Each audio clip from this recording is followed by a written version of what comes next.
చంద్రబాబుకు ఓటేస్తే పథకాలన్నీ ఆగిపోతాయన్నారు సీఎం జగన్. ఫ్యాన్ గుర్తుకు ఓటేస్తే పథకాలు కొనసాగుతాయని చెప్పారు.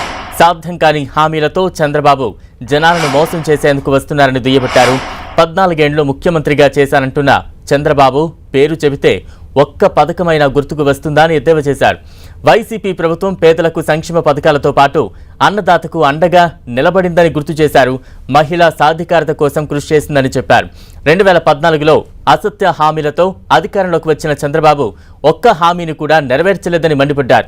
మరోసారి కూటమి పేరుతో అమలుకు సాధ్యం కాని హామీలతో వస్తున్నాడని, నమ్మితే మోసపోతామని హెచ్చరించారు.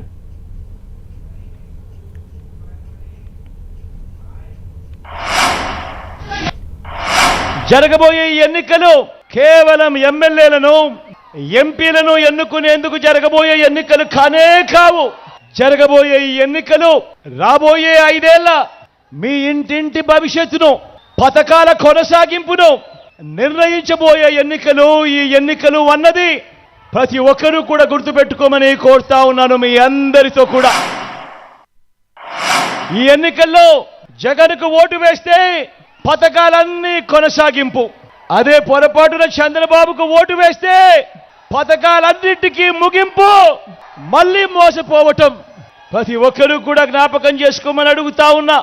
అదే పొరపాటున చంద్రబాబుకు ఓటు వేస్తే మరోసారి మోసం చేసేందుకు సాధ్యం కాని హామీలను ఇస్తా ఉన్న చంద్రబాబును నమ్మటము అనంటే దాని అర్థం కొండ చీలవ నోట్లో తల పెట్టడమే అనేది ప్రతి ఒక్కరూ కూడా జ్ఞాపకం పెట్టుకోమని కోరుతా ఉన్నా.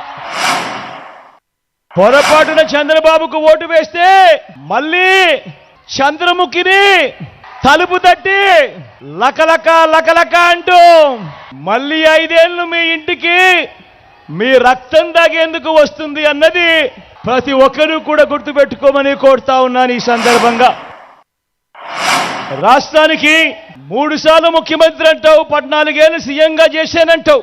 మరి ఇదే పెద్ద మనిషి చంద్రబాబు నాయుడు గారి పేరు చెబితే ఈ రాష్ట్రంలో ఉన్న ఏ పేదకైనా కూడా తాను చేసిన కనీసం ఒక్కటంటే ఒక్క మంచైనా గుర్తుకు వస్తుందా అని అడుగుతా ఉన్నాను మీ అందరి సమక్షంలో. 14 ఏళ్ల ముఖ్యమంత్రి అంటాడు, 3 సార్లు సీఎం అంటాడు. మరి ఆయన పేరు చెబితే ఆయన పేదలకు చేసిన కనీసం ఒక్కటంటే ఒక్క స్కీమ్ అయినా గుర్తుకు వస్తుందా అని అడుగుతా ఉన్నాను మీ అందరి సమక్షంలో. మరో వంక మీ బిడ్డను చూడండి, మీ బిడ్డను చూడండి. మీ జగన్ స్కీములను, మీ బిడ్డ స్కీములను, మీ వైఎస్ఆర్సీపీ స్కీములను చంద్రబాబు 14 ఏళ్ల పాలనలో ఏనాడైనా కూడా ఇలాంటి స్కీములు ఇచ్చాడా అన్నది ప్రతి ఒక్కరూ ఆలోచన చేయమని కోరుతా ఉన్నా. గతంలో మనం ఎప్పుడూ జరగనట్టుగా, గతంలో ఎప్పుడూ చూడనట్టుగా మీ బిడ్డ పాలనలో ఈ 59 నెలల కాలంలోనే అవ్వాతాతలకు ఇంటికే 3,000 రూపాయల పెన్షన్. నేను అడుగుతా ఉన్నాను, గతంలో ఎప్పుడైనా కూడా ఈ మాదిరిగా అవ్వాతాతలకు ఇంటికే 3,000 వచ్చిన పరిస్థితి ఏ రోజైనా గతంలో జరిగిందా అని అడుగుతా ఉన్నాను మీ అందరి సమక్షం. గవర్నమెంట్ బడిలో ఇంగ్లీష్ మీడియం, గవర్నమెంట్ బడిలో ఈరోజు బైజూస్ కంటెంట్ 3వ తరగతి నుంచే పిల్లలకు టోఫుల్ క్లాసులు, సబ్జెక్ట్ టీచర్లు. మొట్టమొదటిసారిగా ఈరోజు ఇంగ్లీష్ మీడియంతో వేసిన అడుగులు సిబిఎస్ఈ నుంచి ఐబీ దాకా ప్రయాణం జరుగుతూ ఉంది. మొట్టమొదటిసారిగా 8వ తరగతికి పిల్లాడు వచ్చేసరికి ఈరోజు ఆ పిల్లాడి చేతిలో ట్యాబులు కనిపిస్తూ ఉన్నాయి గవర్నమెంట్ బడుల్లో.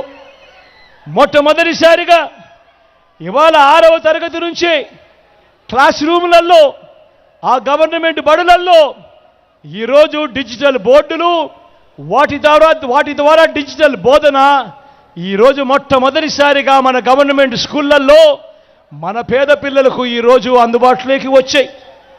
మొట్టమొదటిసారిగా బడులలో చదువుతా ఉన్న పిల్లలకు ఈరోజు బైలింగ్వల్ టెక్స్ట్ బుక్స్, అంటే ఒక పేజీ తెలుగు, మరో పేజీ ఇంగ్లీష్ ఇస్తా ఉన్న పరిస్థితులు మొట్టమొదటిసారిగా కనిపిస్తూ ఉన్నాయి. పెద్ద చదువులు చదువుతా ఉన్న పిల్లలకు ఈరోజు పెద్ద చదువులు చదువుతా ఉన్న పిల్లలు ఇంజనీర్లు అయితేనేమి, డాక్టర్లు అయితేనేమి, డిగ్రీలు అయితేనేమి, ఈ పెద్ద పెద్ద చదువులు చదువుతా ఉన్న పిల్లలు ఏకంగా రాష్ట్రంలో ఉన్న 93% మంది పిల్లలకు ఈరోజు పూర్తి ఫీజులు కడుతూ ఆ అక్క చెల్లెమ్మలకు, ఆ తల్లిదండ్రులకు, ఆ పిల్లలకు అండగా ఉంటూ పూర్తి ఫీజులు కడుతూ ఏకంగా జగనన్న విద్యా దీవెన, జగనన్న వసతి దీవెన ఇవన్నీ వచ్చింది మీ బిడ్డ కాలంలోనే, ఈ 59 నెలల కాలంలోనే. అవునా కాదా అని అడుగుతా ఉన్నాను మీ అందరి సమక్షంలో. మీరే చెప్పండి అని అడుగుతా ఉన్నా. ఇందులో చెప్పినది మొదటి, రైతుల రుణమాఫీపై మొదటి సంతకం చేస్తారన్నాడు, ముఖ్యమైన హామీ అనంటూ. నేను అడుగుతా ఉన్నా, 87,612 కోట్ల రూపాయలు చంద్రబాబు నాయుడు రైతుల రుణాలు మాఫీ చేస్తానన్నది చేశాడా అని అడుగుతా ఉన్నాను మీ అందరి సమక్షంలో. ముఖ్యమైన హామీ అనంటూ పొదుపు సంఘాల రుణాలు రద్దు చేస్తామన్నాడు. ఏకంగా 14,205 కోట్ల రూపాయలు పొదుపు సంఘాల రుణాలు ₹1 అయినా మాఫీ చేశాడా అని అడుగుతా ఉన్నాడు మీ బిడ్డ. ముఖ్యమైన హామీ స్వయంగా చంద్రబాబు సంతకం పెట్టి మీ ప్రతి ఇంటికి పంపించాడు. ఆడబిడ్డ పుడితే మహాలక్ష్మి పథకం కింద 25,000 రూపాయలు బ్యాంకుల్లో డిపాజిట్ చేస్తామన్నాడు. నేను అడుగుతా ఉన్నా, మీలో ఏ ఒక్కరికైనా కూడా, ఒక్క ఇంటికైనా కూడా ₹1 అయినా కూడా డిపాజిట్ చేశాడా అని అడుగుతా. ఉద్యోగం ఇవ్వలేకపోతే నెల 2,000 రూపాయలు నిరుద్యోగ భృతి అన్నాడు. నేను అడుగుతా ఉన్నా, 5 సంవత్సరాలు అంటే 60 నెలలు ఇంటూ నెలకు 2,000 రూపాయలు అంటే 1,20,000 రూపాయలు ఏ ఇంటికైనా ఇచ్చాడా అని అడుగుతా ఉన్నాను మీ బిడ్డ ఈరోజు.